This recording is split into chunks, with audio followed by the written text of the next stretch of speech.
So যাওয়ার সময় রাত্রেবেলা আর আমরা বাড়ি থেকে টুকটাক খাবার এনেছিলাম, এখানে চা কফি কিনে নিয়েছিলাম। তো রাত্রের জার্নি যেহেতু বেশ ভালোই লাগলো, এটা সকালবেলা আর আমরা ফাইনালি পৌঁছে গেছি আমাদের ডেস্টিনেশনে। গুড মর্নিং সবাইকে। আমরা নেমে গেছি পুরীতে, এখন যাচ্ছি হোটেলের দিকে। সমুদ্রটা দেখার পরে মনে একটা আলাদাই যেন শান্তি।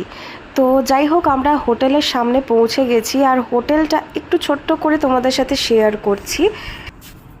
তো আমরা চলে এসেছি পুরীতে, আর এই হোটেলটা জাস্ট রুমটা এত সুন্দর, তোমাদেরকে একটু দেখায়। তো প্রথমেই ঢুকে এখানে থাকছে একটা কাবার্ড, বিগ সাইজের একটা কাবার্ড আছে। তারপরে এখানে রয়েছে আমাদের চা, আমরা তো চা খোর সেই জন্য চা।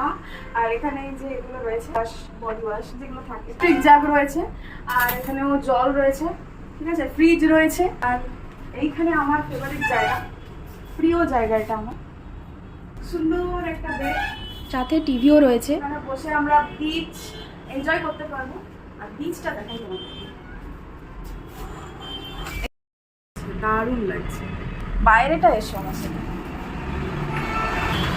এই রাস্তাটা পার হওয়ার পরেই হচ্ছে আমাদের বিচ। তো এই হোটেলটার ব্যাপারে তোমরা যদি কোনো ইনফরমেশন চাও তাহলে অবশ্যই কমেন্ট সেকশনে বেশি বেশি করে কমেন্ট করো, আমি অবশ্যই তোমাদের সাথে শেয়ার করব।